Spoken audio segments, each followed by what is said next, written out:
Salt has always been present in our lives, as something common on the table and essential in the kitchen. But in the Bible, it goes far beyond that.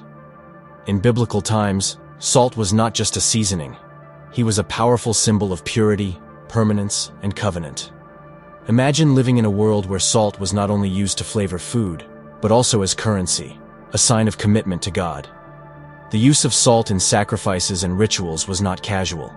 He represented the firmness of a pact, something that could not be broken. Just as salt preserves food, the covenant between God and his people was preserved, indestructible. In the Old Testament, salt appears as an essential element at various times. From offerings to God to the eternal covenants that sealed fidelity, salt was present. He was the reminder that God's promises were solid, unchanging, just as salt does not lose its flavor. How many times, in the rush of life, do we forget these promises that sustain us? Salt, then, becomes a symbol of everything we need to remember: unshakable faith and commitment to something greater. But what really stands out is the way in which salt has been incorporated into culture and religion, becoming much more than just a condiment.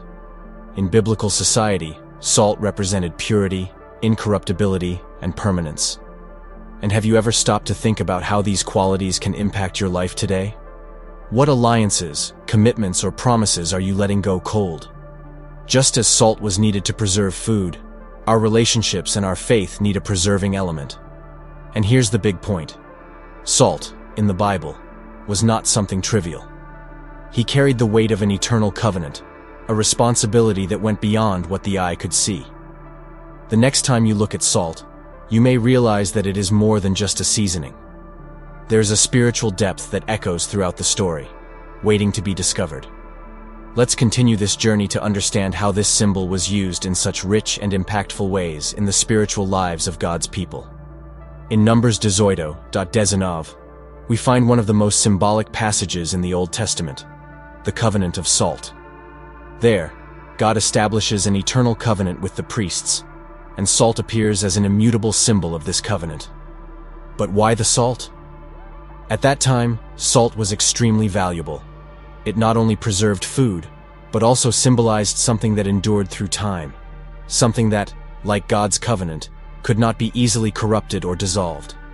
Thus, salt becomes a metaphor for God's durability and faithfulness to his people. The salt ring makes us reflect on our own commitments. Are we honoring our promises in the same way? How many times do we swear loyalty, friendship, or love, but forget to keep our word as time passes? Salt, in this context, reminds us that a true pact must be preserved, regardless of the circumstances. And, in a world where promises are easily broken, salt invites us to be different, to hold firm to what we promise. This salt ring was not something small. It represented an eternal contract between God and the priests, guaranteeing that Aaron's descendants would always serve the Lord. Imagine this: a commitment that not only impacts your life, but also future generations. How does this change the way you view the pacts you make? Salt reminds us that everything we do today echoes tomorrow, affecting not only our lives, but also those who will come after us. Just as salt does not lose its essence, this covenant between God and the priests was something firm, indestructible. What if we applied this to our lives? If we viewed our alliances and commitments with the same seriousness? Perhaps the world would be a place of more trust, less betrayal, and deeper and more lasting relationships. Which brings us to the next question: how salt was also used in rituals and sacrifices, further elevating its spiritual significance. In the book of Leviticus 2:3, we see that salt was an obligatory ingredient in offerings made to God. This may seem like a minor detail, but it has a deep meaning. Salt, which preserves and purifies, was added to offerings as a symbol of covenant, purity, and consecration. It was as if the salt guaranteed that that offering was worthy of being presented to the Lord. No wonder God required every sacrifice to be seasoned with salt, because spiritual purity and the preservation of the covenant were always at stake. Imagine what this meant for the Israelites. Every time they brought their offerings to the altar, the salt was there, representing the eternal covenant with God. For them, it was not just a ritualistic gesture, but a reminder that their sacrifices must be made with a pure heart and preserved faith. Salt served as a seal, ensuring that what was offered to God was entirely dedicated and clean of any impurity. This was the importance of salt in the ritual, making the sacrifice acceptable in the eyes of God. But it wasn't just that. Salt, when used in sacrifices, also pointed to the perfect sacrifice that would come later: Jesus Christ. Just as salt purified offerings in the Old Testament, Christ, through his sacrifice, would purify humanity, offering a path of reconciliation with God. The salt in the sacrifices, then, was not only a symbol of covenant, but also a shadow of what was to come. God had always been preparing the way for the final sacrifice that would bring redemption. And today, how can we apply this to our spiritual lives? We can think of salt as the missing element in our own daily offerings and sacrifices. We are no longer taking animals to the altar, but what are we offering to the Lord on a daily basis? Are our prayers, our attitudes, and our hearts seasoned with the purity and consecration that salt symbolized? This is the reflection that the use of salt in sacrifices leaves us with, preparing us for the next powerful symbol that it represents. The story of Lot's wife, transformed into a pillar of salt, is one of the most emblematic and frightening in the Bible. In Genesis 19:26, when she disobeyed the divine order not to look back during her escape from Sodom, she becomes a pillar of salt, eternally marked by her hesitation. This event is not just a punishment, but a lesson for us all. Salt, in this context, becomes a symbol of judgment. Not only did she look back physically, but her heart was tied to what she left behind. How many times have we, on our journey, allowed ourselves to be paralyzed by what we should have already left behind? Her transformation into salt is more than a simple narrative of disobedience. It is a reminder of the price of not trusting God fully. When we look back longingly at what has passed, we can miss what God has ahead for us. Salt, here, marks the end of a story of lost opportunity. Perhaps, like Lot's wife, we often look at what is familiar and fail to trust the new that God is preparing. This pillar of salt stands as a testimony to what happens when the past becomes more important than obedience to God. This story also leads us to reflect on how we are often tempted to cling to what prevents us from moving forward. Lot's wife had a destiny, a promise of salvation, but her attachment to the old life made her lose everything. She became a pillar of salt, motionless, eternally trapped in that moment of disobedience. Just like her, we can become spiritual pillars of salt when we become paralyzed by the fear of the new or the longing for what we left behind.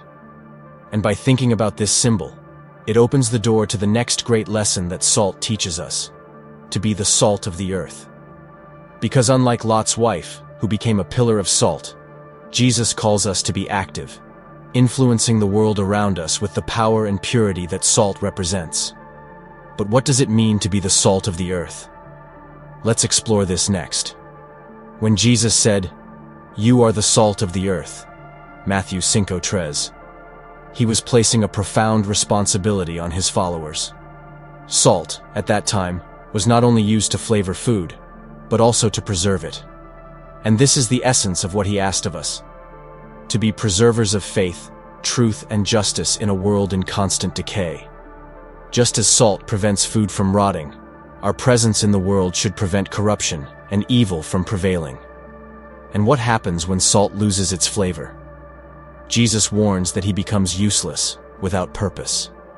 This metaphor invites us to reflect on our own influence on the world. Are we truly acting as preservers of truth and justice? Or are we slowly losing our flavor? Being the salt of the earth means living in a way that impacts the environment around us, bringing spice and meaning to people's lives. This often involves taking difficult but necessary stands in defense of what is right. After all, salt, to be effective, needs to be felt. It is small, discreet, but its absence is immediately noticeable. And if we as Christians become indifferent, we will lose our function. But being the salt of the earth also involves another aspect: giving flavor to life. Just as salt transforms bland food, our mission is to bring the joy and purpose of the gospel to those around us. We are called to be agents of change, transmitting hope and love where there is hopelessness and coldness. Salt is not noticed because of its size, but because of the impact it causes. It reminds us that even in times when we feel small or insignificant, we have the ability to bring about powerful transformation around us. And this idea of preservation and impact leads us to think about another important function of salt in the Bible: purification. The presence of salt purifies and transforms. In the next topic, we will understand how salt was used in an even deeper way, as a symbol of purity and redemption. Salt, in addition to preserving and adding flavor, was also known for its purifying properties. One of the most powerful examples of this is in 2 Kings 2:19-22, where the prophet Elisha uses salt to purify the poisoned waters of a city, making them drinkable again. This act was not just symbolic, but a demonstration of God's power to transform something impure into something pure. Salt, in this context, symbolizes the divine action that purifies our lives, removing the spiritual impurities that prevent us from living fully. When we think of salt as a purifier, it is inevitable that we bring this idea into our own lives. How many times are our waters, metaphorically speaking, contaminated? Our attitudes, our thoughts, our choices can, little by little, be corrupted by the circumstances around us. And just as Elisha threw salt into the waters, we need something that purifies our soul, that restores what was contaminated. Salt reminds us that God is capable of transforming the bitter into sweet, the impure into pure, and that this is within the reach of everyone who seeks this transformation. But salt, in its purifying role, goes beyond a simple correction. It has a deep symbolic power. In many biblical rituals, salt was used as an element of consecration and purification, being applied to sacrifices and offerings to ensure they were accepted by God. And just as salt purified Elisha's water and the sacrifices of the people of Israel, it points us to the spiritual purification that Christ offers us. Salt, therefore, becomes a reminder that there is always an opportunity for renewal, for restoration. This idea of purification invites us to reflect. What in our life needs to be purified? What needs to be restored? Salt teaches us that with God, everything can be transformed and renewed. And this brings us to the wisdom that salt also represents. Because in addition to purifying, salt teaches us profound lessons about wisdom and discernment. We will explore this in the next topic. The Apostle Paul, in Colossians 4:6, teaches us that our words should always be pleasant, seasoned with salt. This metaphor is deeper than it appears. Salt, just as it flavors food, should flavor our words, bringing wisdom and discernment to each conversation. What Paul suggests is that our words have a positive impact, that they convey truth, but in a wise and gentle way, like a seasoning that makes the message easier to digest. And, just like when preparing a meal, knowing how to measure salt is essential for words to be well received. How many times do we speak without thinking, without measuring the effect of our words on others? Salt teaches us that balance is essential. Just as food with little salt can be tasteless, and food with too much salt can be inedible, our words need to be balanced between truth and compassion. Speaking wisely is like seasoning a meal. It requires sensitivity, care, and above all, intention. When we apply this principle in our everyday lives, we begin to realize that the power of our words can transform conversations, influence people, and even change situations. This concept leads us to a deeper reflection. Are we seasoning our communication with wisdom? Are our words helping to preserve relationships, build bridges, and build lives? Being wise when speaking means not only sharing knowledge, but knowing when and how to speak, so that the effect is positive. Just as salt preserves, our words, when used well, can preserve peace, friendship, and trust. The use of salt in the Bible invites us to reflect on the power of the word and the care we must take when transmitting it. But salt is not just a matter of wisdom in words. It also has a much more ancient and mysterious spiritual function. Throughout history, salt has been used as a spiritual barrier, a protection against evil forces. And it is this intriguing use that we will delve into in the next topic. Throughout history, salt has been seen as an element of spiritual protection, used to ward off evil forces, including demons. Ancient traditions, both Jewish and Christian, believed that salt possessed the ability to repel evil and protect people from evil influences. Although the Bible does not directly mention the use of salt as protection against demons, its symbolism of purity and incorruptibility makes it associated with resistance against darkness. In the spiritual imagination, salt creates a barrier against that which corrupts and destroys, both in the physical and spiritual worlds. In many ancient cultures, including the biblical world, salt was sprinkled on doorposts and around homes to keep out evil spirits. This practice echoes what salt symbolizes in the Bible: purity, covenant, and preservation of what is good. We can think of salt as a spiritual shield, protecting what is pure and warding off that which seeks to corrupt. And if, in a way, salt represents the covenant between God and man, it also symbolizes the protection of that covenant against everything that tries to break it. When we keep our faith firm, it is as if we are surrounded by this spiritual salt that protects us from invisible attacks. But what does this mean for us today? We live in a world where the forces of evil do not present themselves in the same way, but continue to influence our lives in subtle ways. Just as salt was used to protect against demons in the past, we can see it as a symbol of the need to protect our hearts and minds from negative influences. Maintaining the purity of our intentions, just as salt preserves, is a way of resisting temptations and spiritual attacks. And just like ancient traditions, we need to be mindful of what we allow into our lives and our homes. This symbolic use of salt as spiritual protection reminds us of the constant struggle between good and evil, and how we are called to resist these forces with faith and discernment. Salt offers us a powerful reminder that just as it preserves and protects, our faith must be a shield against the forces that seek to lead us astray.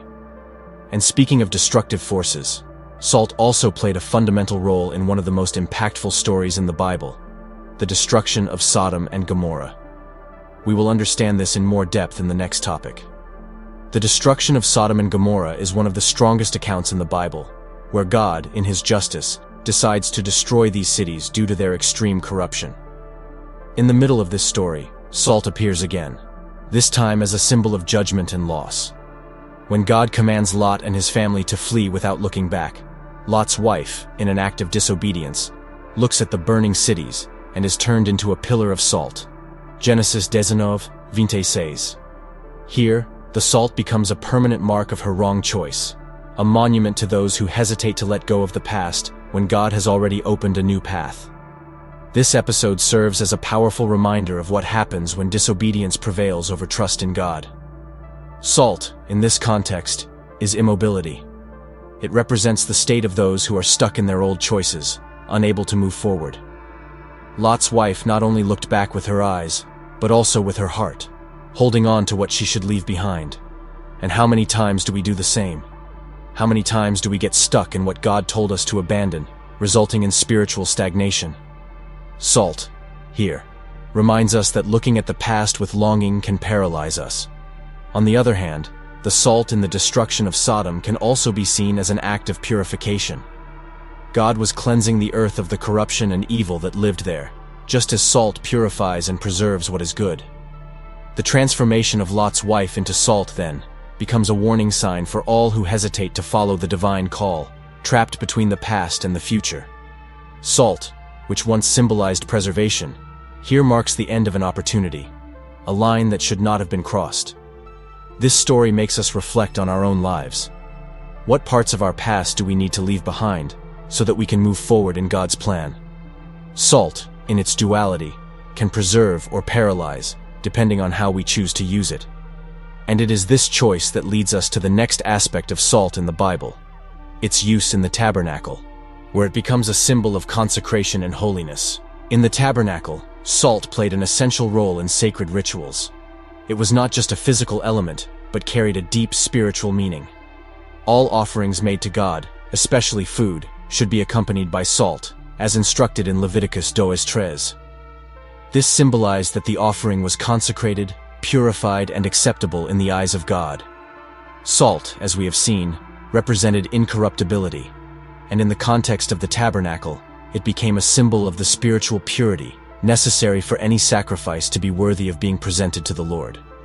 The presence of salt in tabernacle rituals makes us think about the importance of consecrating our own actions and offerings to God today. Is what we bring to Him, whether in the form of prayer, praise, or service, seasoned with salt? Salt reminds us that our offerings must be pure and whole, without ulterior motives or any type of spiritual corruption. In the tabernacle, salt purified the sacrifice. In our life, it can purify our intentions. The message is clear. It's not just about what we offer, but the spiritual quality with which we do it. Furthermore, the salt in the tabernacle pointed to something greater. He was a shadow of the perfect sacrifice that would come through Christ. Just as salt made sacrifices acceptable in the Old Testament, Jesus' sacrifice purifies and consecrates each of us before God. He becomes, in a way, the salt of the new covenant, ensuring that we are accepted and purified by his work on the cross. And just as the rituals in the tabernacle demanded purity, we are also called to seek that same spiritual purity in our everyday lives. The use of salt in the tabernacle teaches us that purity and consecration are fundamental in our relationship with God. But this consecration is not an easy process, and often involves purification through trials. This brings us to another intriguing aspect: the connection between salt and fire in the final judgment, something that reveals an even deeper dimension of salt's spiritual power. In Mark 9:49, Jesus makes an intriguing statement: "For each one will be salted with fire." This phrase unites two powerful elements, salt and fire, and leads us to reflect on the final judgment. Salt, as we have seen, is a symbol of preservation and purity, while fire often represents divine judgment and intense purification. The combination of these two elements suggests a process in which the human soul is tested, refined, and purified. Just as salt preserves and fire purifies, God's judgment will be a process of purification, separating what is pure from what is corrupt. This metaphor may seem harsh, but it carries a profound truth. Just as gold is refined in fire to remove its impurities, we too will be tested. Jesus warns us that we will be salted with fire. That is, we will go through trials and challenges that will reveal who we really are. Salt, in this context, guarantees that what is valuable will be preserved, while fire will destroy what is impure. This process, however painful it may seem, is essential to prepare us for eternity. In the end, salt and fire work together to ensure that what is pure and worthy survives. However, this passage also makes us reflect on our daily choices. Are we ready to go through this trial? Salt and fire challenges us to look within ourselves and evaluate whether we are living in accordance with God's values and teachings. Just as fire refines and salt preserves, we need to constantly purify ourselves spiritually and preserve faith. Every difficulty and trial we face in life can be seen as an opportunity for growth, a test of our faithfulness and purity before God. This profound symbolism prepares us to understand that, beyond judgment, there is an aspect of salt that speaks directly to our responsibility to preserve what is good, not just in our lives, but in the world around us. The next step on this journey is to understand the role of salt in conservation, a powerful metaphor for spiritual life. Salt has always played a crucial role in preserving food, especially in ancient times, when refrigeration did not exist. He preserved what was valuable, preventing food from spoiling. Likewise, in the Bible, salt is a metaphor for the preservation of spiritual life. Being the salt of the earth means being an agent of preserving truth, justice, and faith in a world that, without these values, quickly deteriorates. Salt prevents corruption, and that is our calling, to prevent moral and spiritual corruption from spreading around us. In the context of Christian life, preserving faith means being constant and unshakable in God's promises. This challenges us to reflect: how are we preserving our spirituality? Are we allowing circumstances and external influences to contaminate our faith? Or are we acting like salt, preserving what is pure and valuable in our hearts? Spiritual conservation requires discipline, dedication, and constant vigilance, just as salt needs to be applied correctly to preserve food. Leaving our spiritual life unsalted means allowing it to deteriorate and lose the flavor of truth. But being a preserver goes beyond just taking care of yourself. The role of salt, in the Bible, is also to preserve those around it. This means that our faith must impact others, helping to preserve integrity and goodness in the world. Think about your daily interactions. How can you act like salt, keeping Christian virtues alive in your community, at work, and in your family? Small acts of kindness, words of encouragement, and faithfulness to the truth are ways to preserve morality and spirituality in a world that often tries to corrupt them. This idea of preservation makes us see salt as a guardian of what is sacred. Salt prevents time from destroying what is good and valuable, and we are called to do the same. In the next topic, we will explore how salt was also used to transform and restore, bringing back to life what seemed lost. One of the most powerful stories involving salt is in 2 Kings 19:22, where the prophet Elisha performs an impressive miracle. The waters of Jericho were contaminated, making the land barren and lifeless. Elisha, guided by God, throws salt into the source of these waters, and they are immediately purified, allowing the land to flourish again. This act teaches us that, just as salt purified and restored those waters, divine intervention in our lives can also transform what is stagnant and hopeless into something renewed and fruitful. What does this story symbolize for us? Our lives can often resemble those waters, embittered, contaminated by wrong choices or difficult circumstances. But just as Elisha used salt to bring restoration, God can purify and transform our most difficult situations, bringing life where there was once desolation. This miracle reminds us that no matter how barren or empty something may seem, God has the power to restore and bring back vitality if we trust His intervention. The practical application of this is clear. Just as salt restored the waters of Jericho, we need divine cleansing in our own lives, especially when circumstances seem barren. This transformation process begins with total surrender to God, allowing Him to throw salt in our hearts, purifying our intentions and healing our wounds. Elisha's story is an invitation to trust in this restorative power and live a life that flourishes, even in the face of adversity. This restoration that salt provides prepares us to better understand the role of salt in our own spiritual journey. The Bible teaches us that salt can represent both life and death, and it is this duality that we will delve into in the next topic, exploring the parallel between salt and spiritual life. Salt is a powerful metaphor in the Gospel, representing both life and death. In Matthew 5:3, Jesus warns us that if salt loses its flavor, it is no longer good for anything other than to be thrown away and trampled on by men. This statement is profound and full of meaning. Salt that loses its flavor symbolizes a life without purpose, without impact, without the ability to preserve what is good. When Jesus compares His followers to salt, He is telling us that our mission is to add flavor to the world, preserve faith, and fight corruption. But if we become insipid, we become useless for this divine purpose. This comparison between life and death is something we must take seriously. Being the salt of the earth means bringing life, preserving morality, and spreading kindness wherever we are. But losing this essence is like losing spiritual life itself. Think about areas in your life where you may be losing flavor. Are there relationships, commitments, or even your faith where you feel like you have lost intensity? This passage challenges us to stay focused, not to allow the pressures of the world to make us lose our purpose of being agents of change.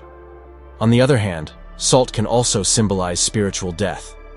Just as salt that loses its flavor is thrown away, those who distance themselves from their divine mission run the risk of becoming spiritually inert. The Bible calls us to live a life of purpose, where every action, every word is seasoned with salt, charged with meaning and impact. But when we leave this calling aside, we begin to stray into an existence without purpose, without true life. This duality teaches us the importance of remaining steadfast in our mission. The salt it preserves can also deteriorate, and it is up to us to ensure that our spiritual life is constantly renewed, preserved, and enlivened. In the next topic, we will explore how salt connects to the New Covenant, bringing a promise of eternal life and restoring our relationship with God. Salt, which has always been a symbol of preservation and purity, finds its deepest meaning in the New Covenant, sealed through Christ.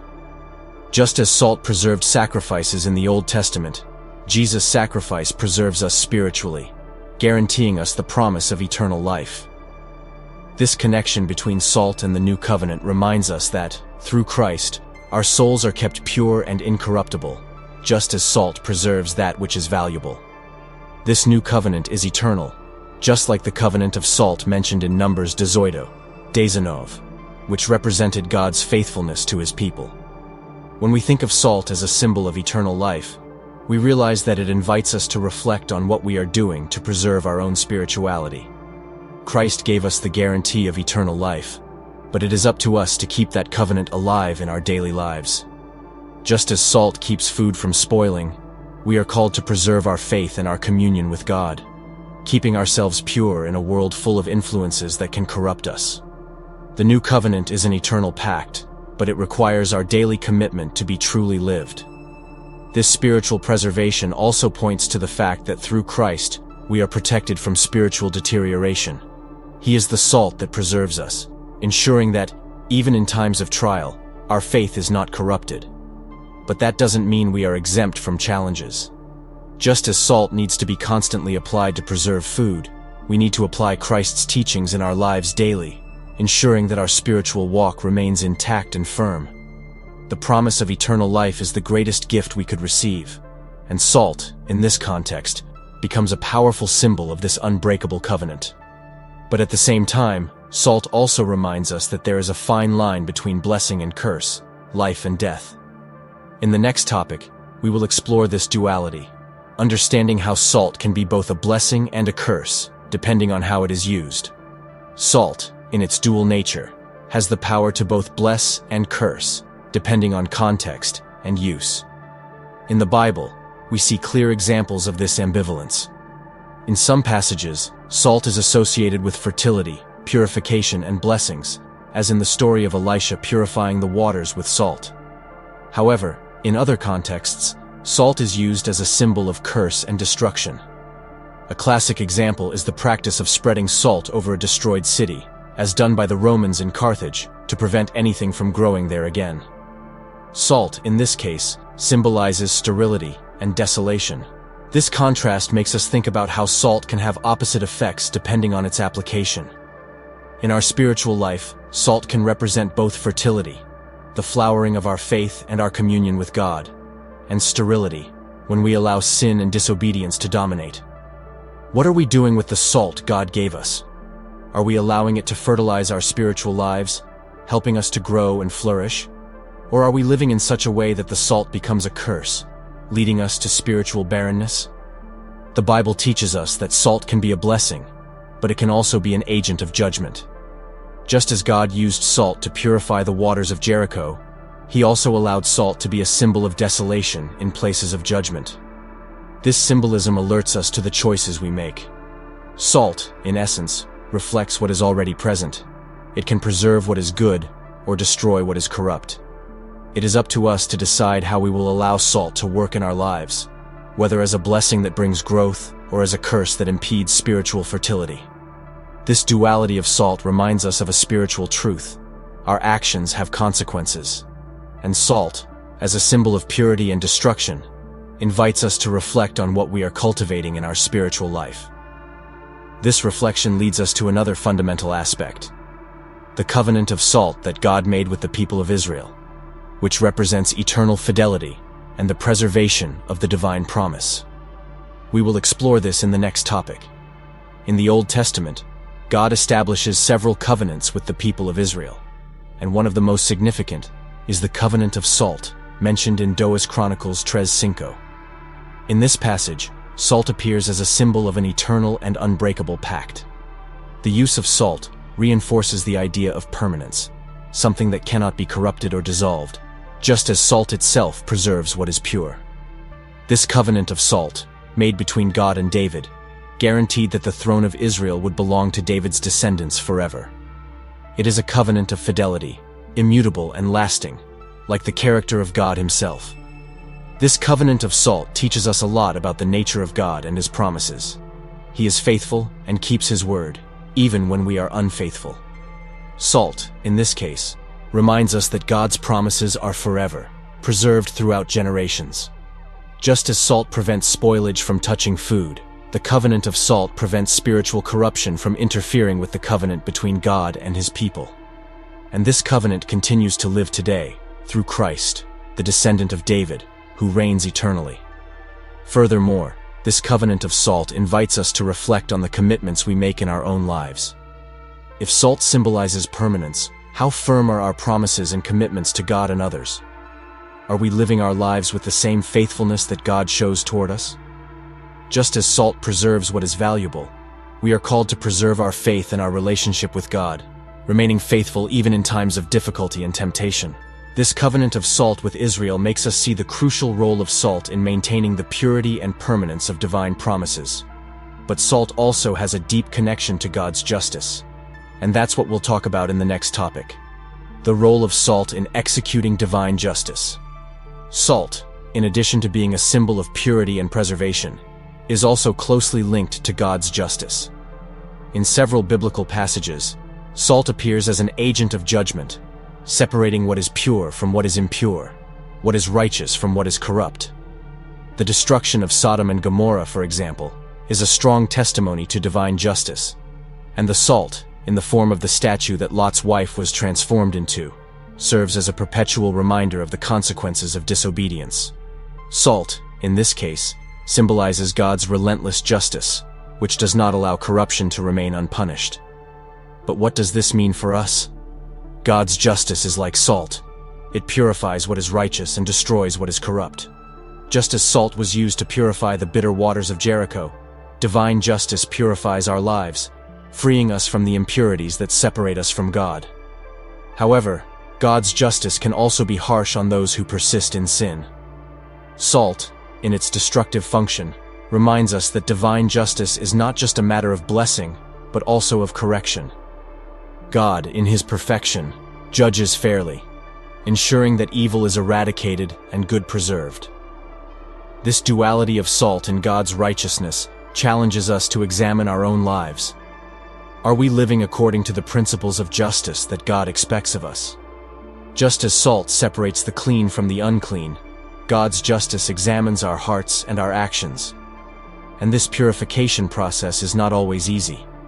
It often involves correcting our mistakes, admitting our faults, and allowing God to refine us like fire refines gold. But just as salt preserves what is good, God's righteousness preserves us for eternal life if we are willing to submit to it. God's justice, represented by salt, reminds us that he always acts with equity and perfection. However, the role of salt in biblical rituals goes beyond judgment and correction. It was also an essential component in offerings made to God, a symbol of consecration and commitment, as we will see in the next topic. In the book of Leviticus 23, God commands that all grain offerings presented to him be seasoned with salt. This may seem like a small detail, but it carries deep spiritual meaning. Salt, which was an obligatory ingredient, represented the covenant and purity that God demanded of his people. These grain offerings were a form of consecration and gratitude to God, and the salt ensured that they were acceptable in the eyes of the Lord. It was as if, by adding the salt, the offerer was reaffirming his loyalty and the desire for that offering to be purified and pleasing to God. The use of salt in grain offerings makes us reflect on our own offerings to God. Today, we no longer offer grain sacrifices on the altar, but we still bring offerings of praise, service, and dedication. Salt teaches us that our offerings must be pure and without ulterior motives. Just as salt preserves and purifies, our actions and attitudes must be seasoned with sincerity and gratitude. Everything we offer to God must be done from a pure heart, without any trace of impurity or selfishness. Furthermore, salt in grain offerings also symbolizes lasting commitment to God. Just as salt preserves food, the covenant between God and his people was preserved by these offerings. It was a way of sealing the pact between God and Israel, ensuring that the promises of loyalty and protection were kept. Today, we are invited to renew this commitment daily, offering the best of us to God, seasoned with the purity and sincerity that salt symbolizes. The use of salt in offerings reminds us that everything we bring before God must be consecrated and pure. But salt was not just a symbol of consecration in rituals. It also appears as an important element in the teachings of Jesus, who used salt to illustrate the wisdom and discernment necessary in the spiritual life. We will explore this in the next topic. Jesus, in his divine wisdom, used salt as a powerful metaphor in his teachings. In Colossians 4:6, we are advised that our words should always be seasoned with salt. This teaching reveals to us that salt, in addition to purifying and preserving, is also deeply linked to discernment and wisdom in communication. Speaking wisely is like seasoning a meal. Too much can be harmful, but too little salt makes everything tasteless. Jesus teaches us that balance in our words is essential so that we can positively impact the people around us. This wisdom in the use of words goes beyond simple advice on communication.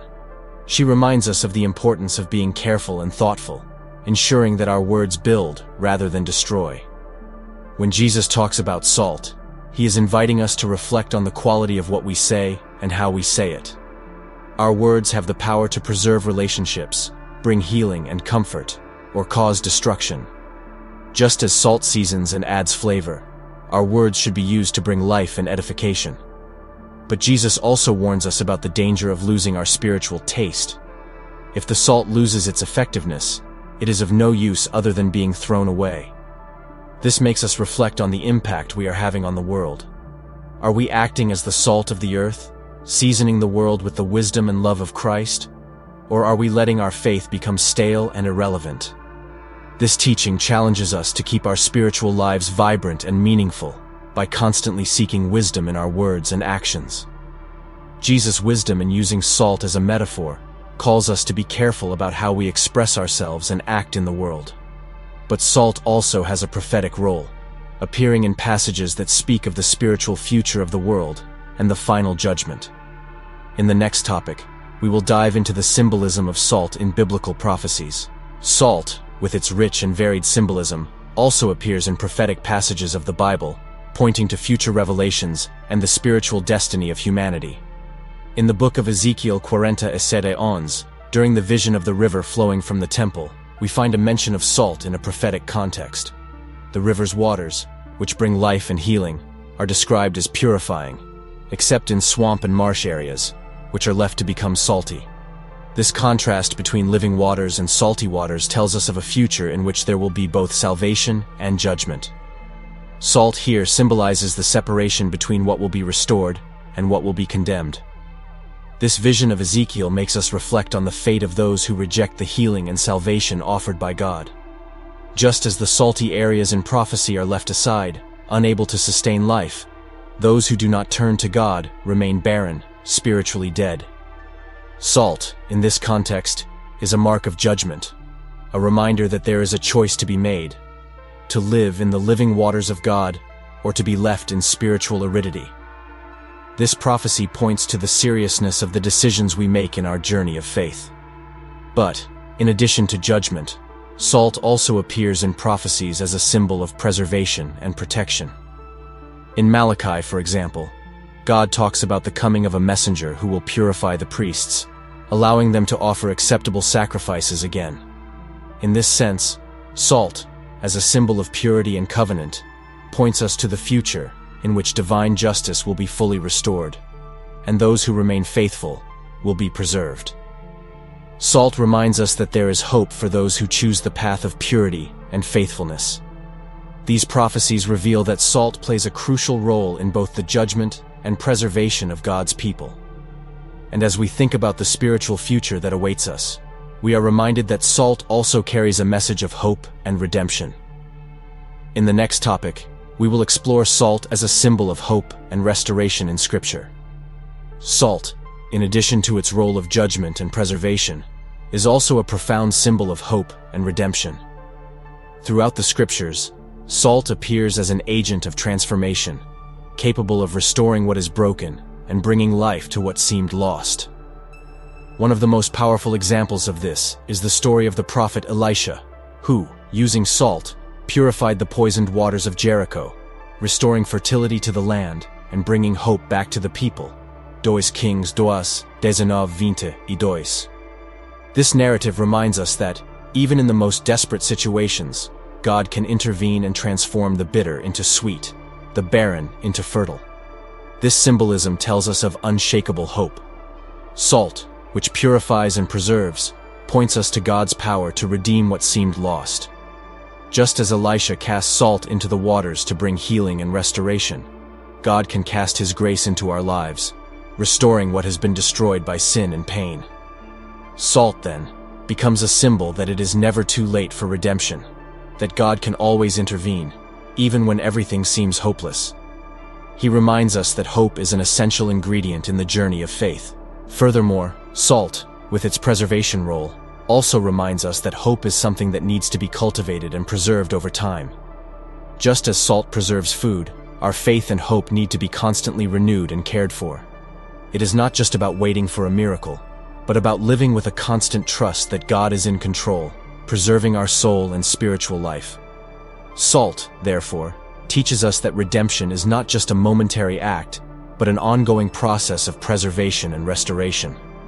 This symbol of hope and redemption through salt invites us to live differently, with our eyes fixed on the future that God is preparing.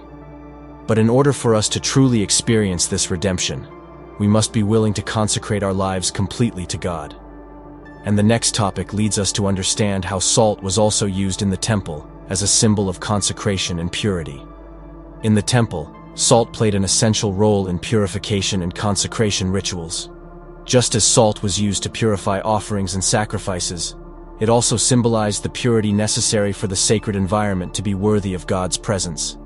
The addition of salt to all sacrifices, as required in Leviticus 23, was not merely a ritualistic practice, but an act of consecration.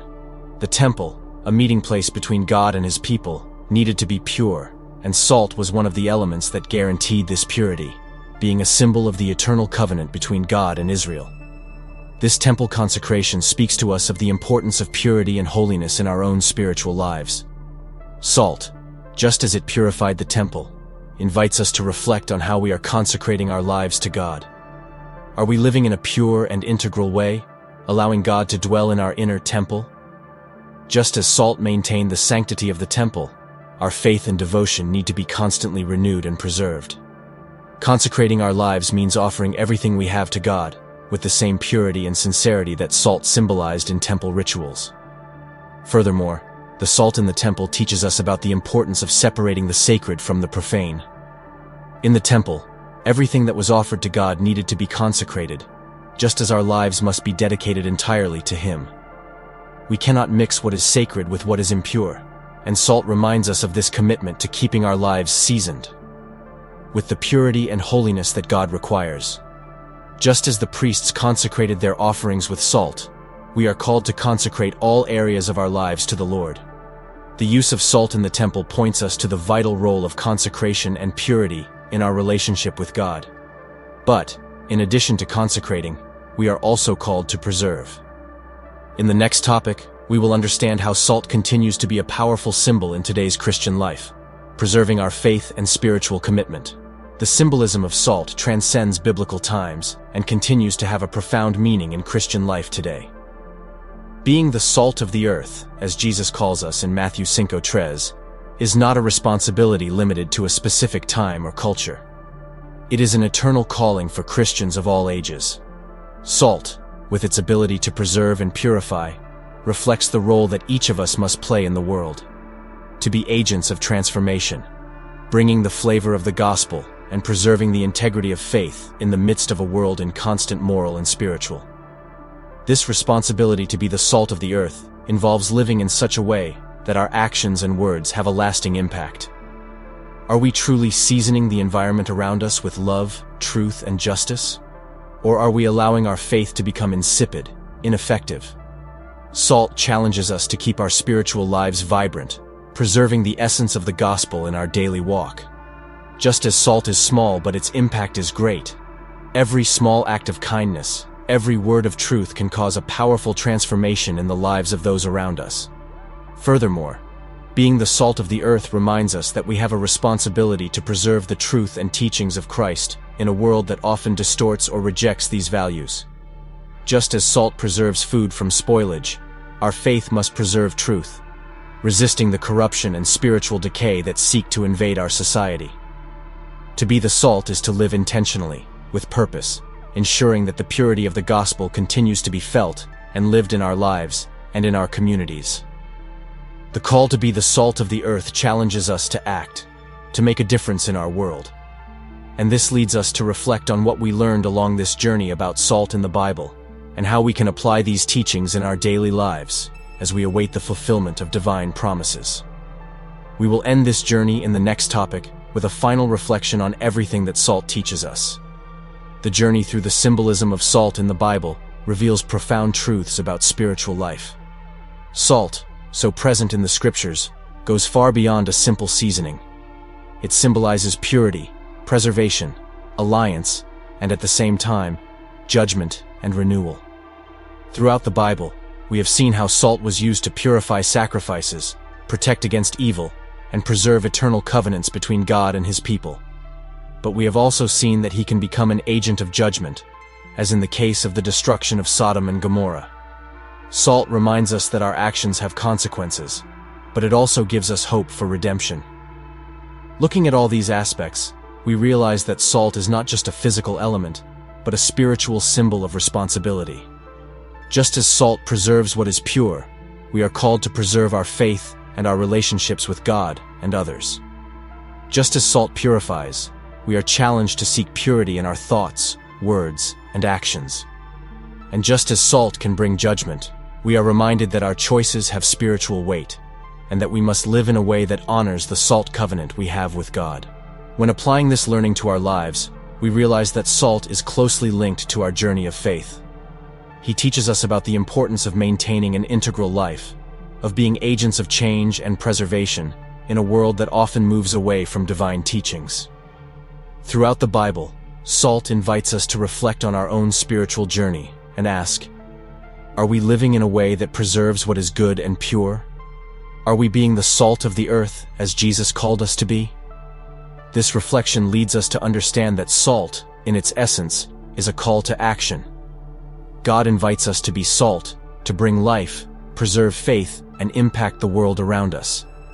This journey with salt is just the beginning of a spiritual life that seeks to please God and fulfill his purpose. If you're interested in having a Bible like the one we use in our studies, check out the link in the first pinned comment. If you enjoy our content and can support our channel, consider buying us a coffee through Buy Me a Coffee. Additionally, if you can purchase a crucifix, we also have a link in the first pinned comment. We greatly appreciate your support.